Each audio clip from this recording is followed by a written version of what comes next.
Okay, I'm back again in a different location, currently laying down and taking in some final rays.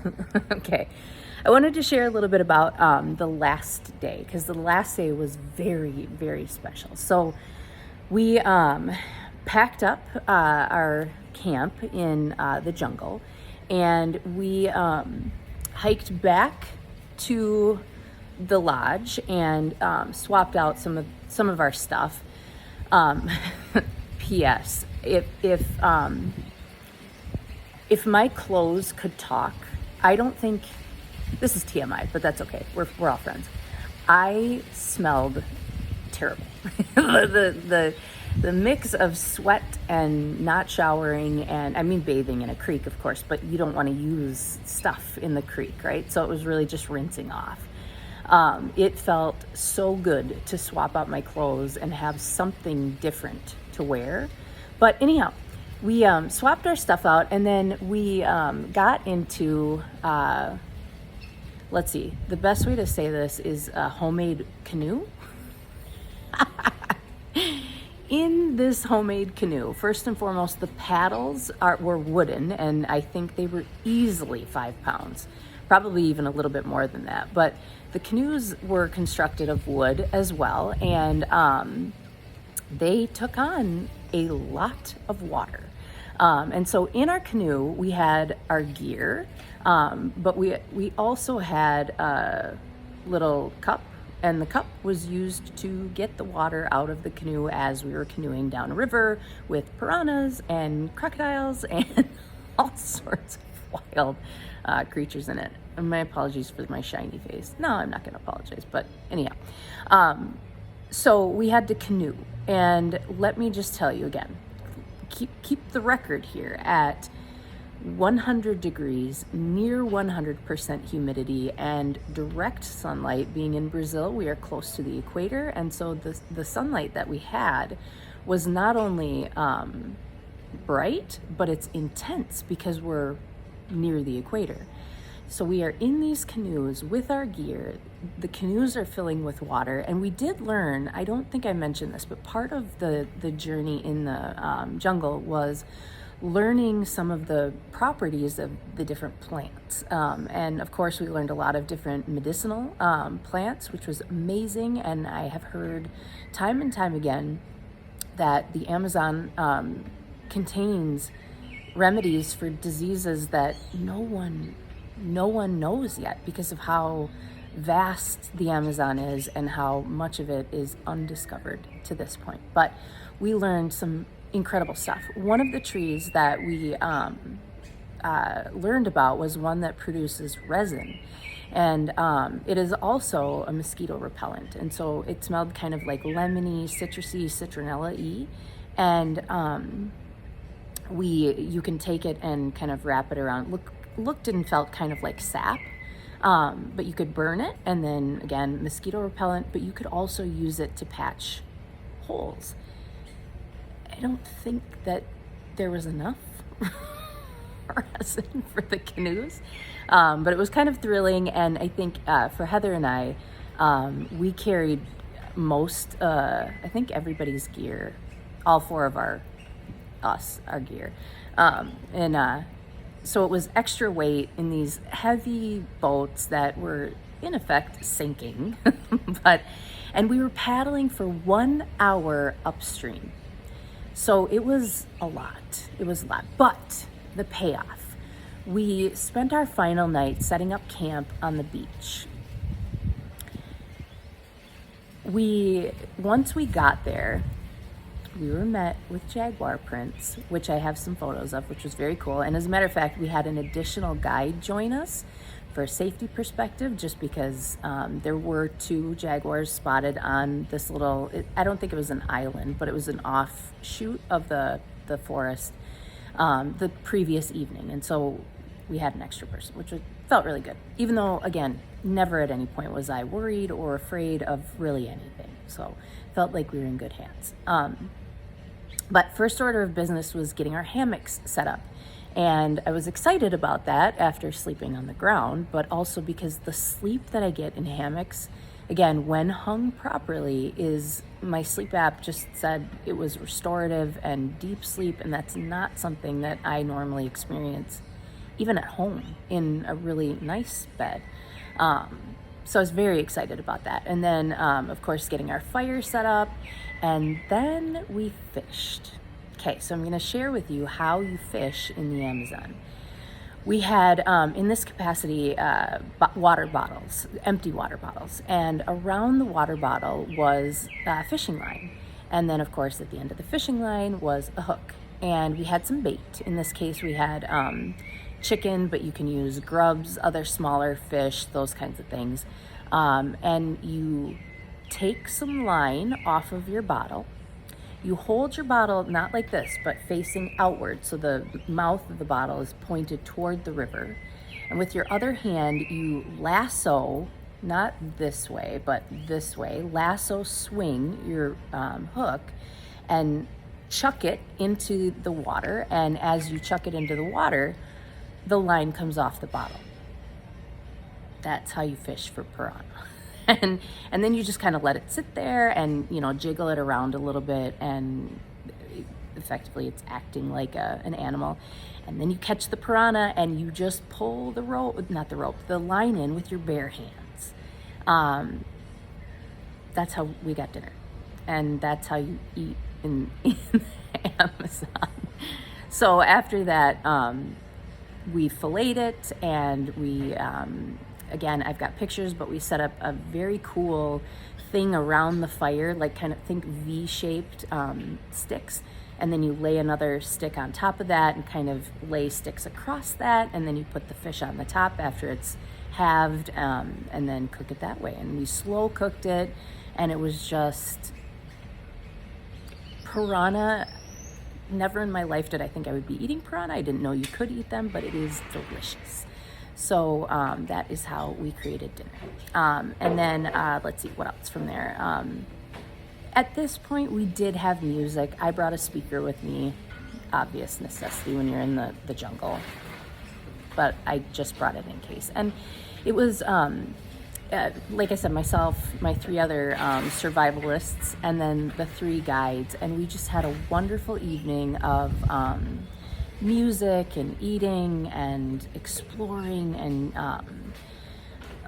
just identifying the different footprints in the sand. And it was a white sand beach, I should mention as well, which is absolutely gorgeous. And I felt so honored and lucky, and it was kind of a celebration of surviving, right? And it was awesome.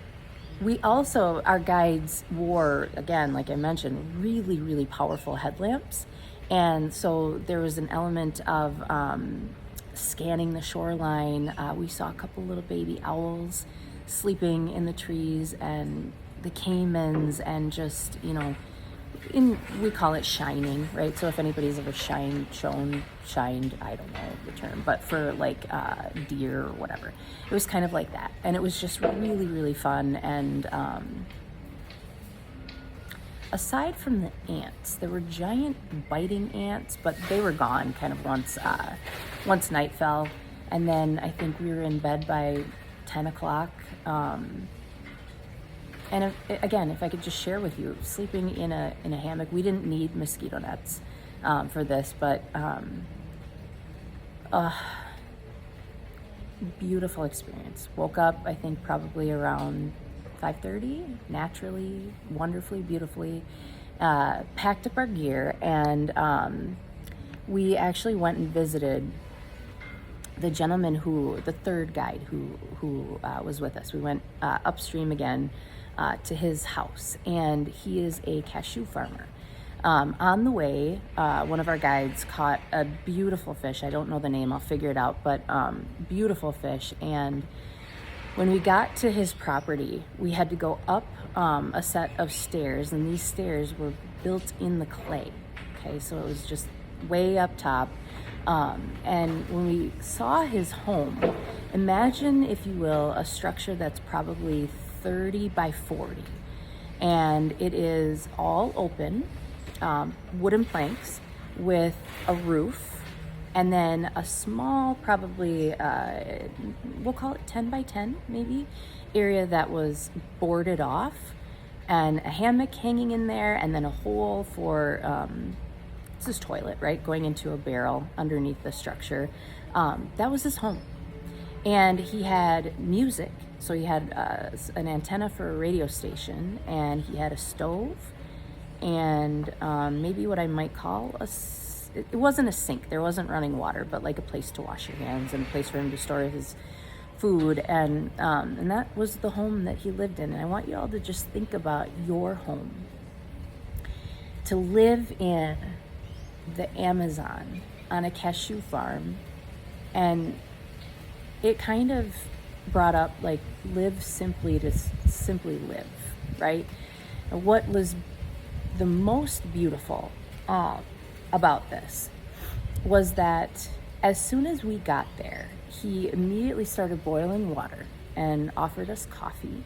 And then there was a separate barrel that he had burning wood, and he filleted the fish and put the fish on the fire, we'll call it a grill, and shared it with us. And I think